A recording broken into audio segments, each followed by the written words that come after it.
Hello and welcome to Awaz News. I'm Kubra Ali and I'll be taking you through big news across Canada.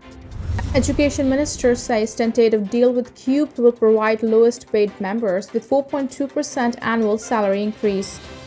Durham officer docked 60 hours pay for post which took aim at Chief over Vice Freedom Convoy video.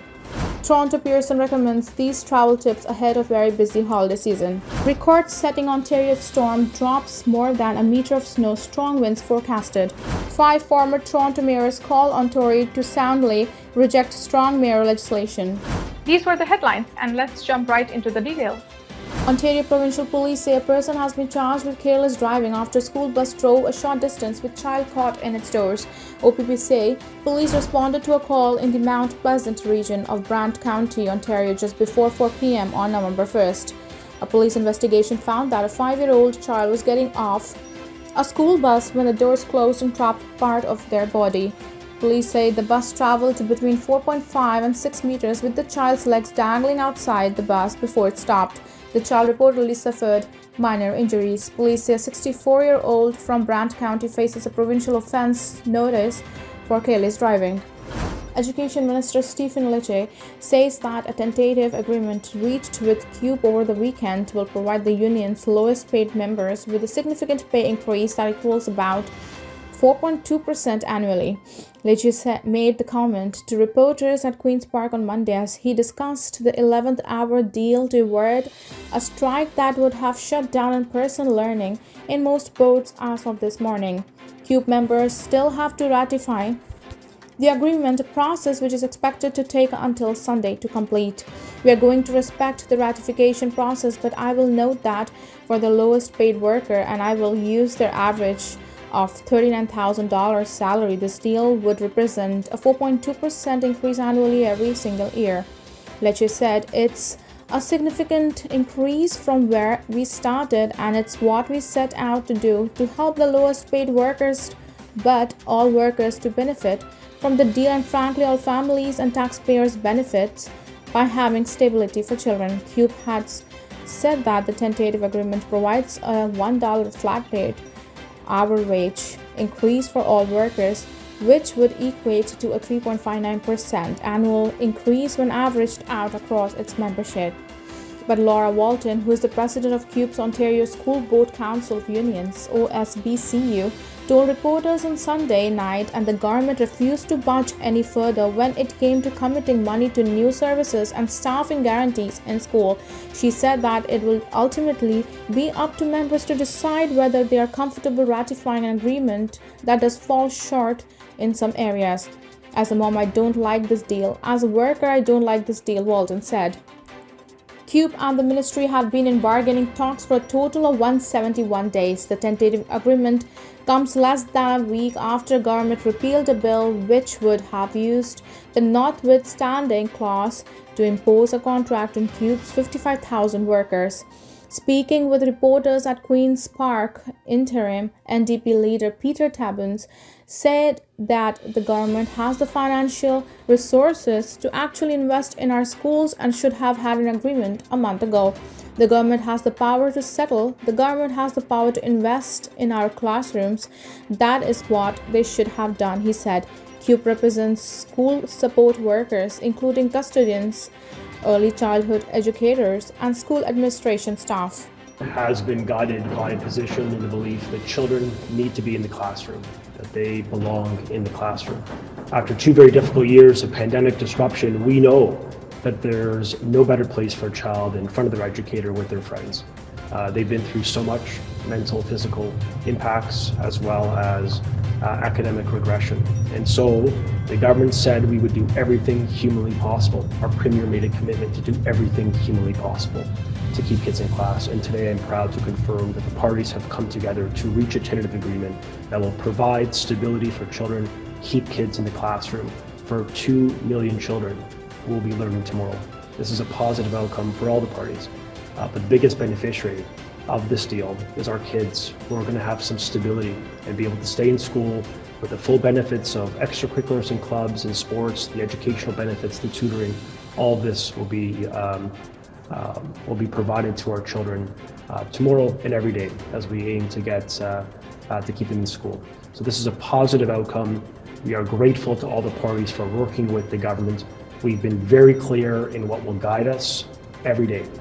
Kids deserve to be in class, and I'm proud to confirm they will be tomorrow. A Durham regional police officer has been ordered to work an additional 60 hours after taking aim at the police chief on Instagram.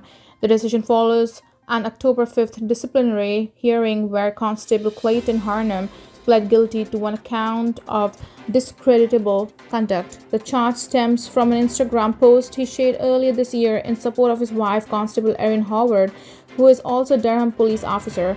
Around January 24th, Howard posted a video of herself to social media. In the video, she appears in uniform while delivering a message of support for the Freedom Convoy, which occupied downtown Ottawa. Howard subsequently faced a disciplinary hearing for the post. In Harnum's Instagram post, he urged people to reach out to Durham Police Chief Todd Roller to let them know you stand with Erin. The post included the chief's email address, where some 500 people directed messages about Howard. The post also featured a picture of his wife and read, "Freedom of speech is essential. Please show your support for Constable Erin Howard."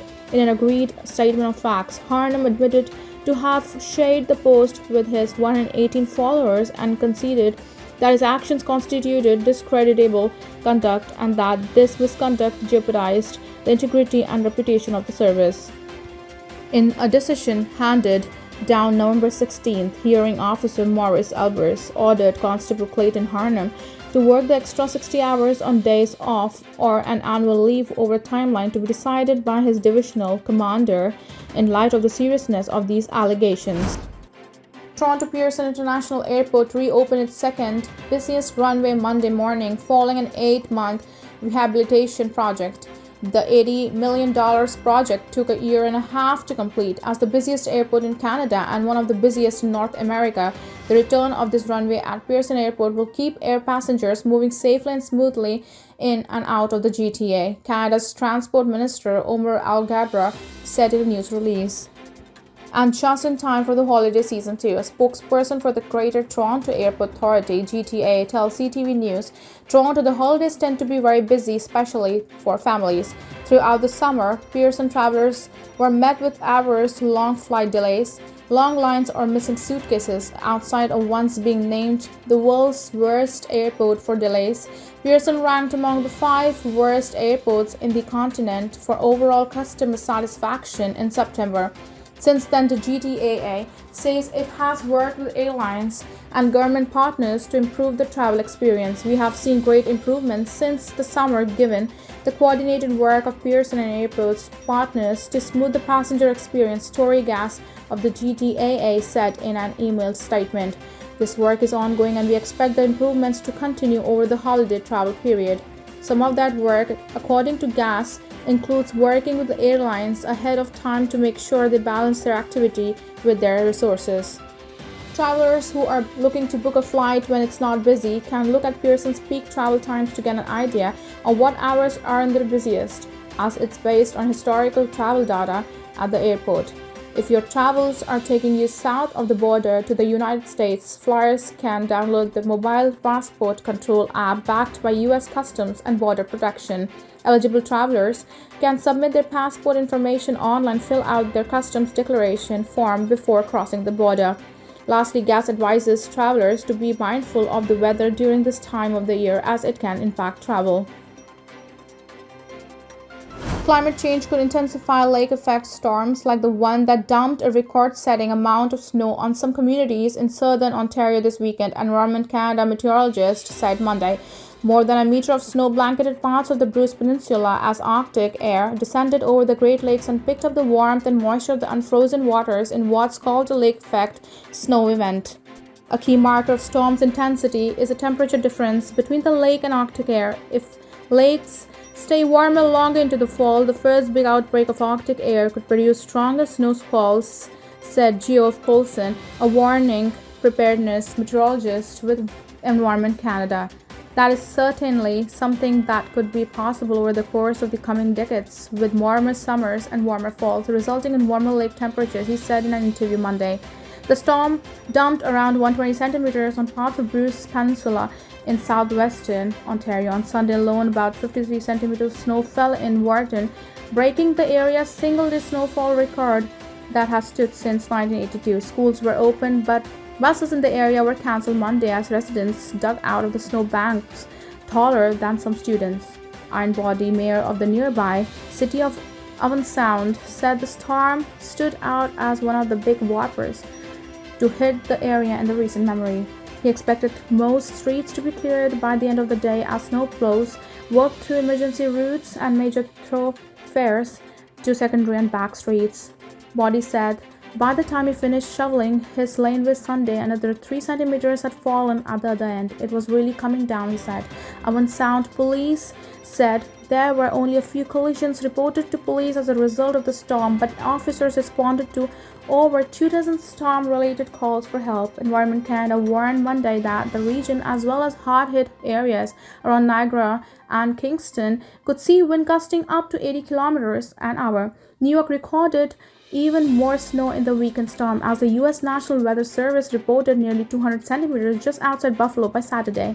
President Joe Biden granted a request to send federal aid to help state and local officials help clean up the massive storm. Thank you for tuning in. I'm Kubra Ali. I'll see you back tomorrow, same time, same channel. Have a good night.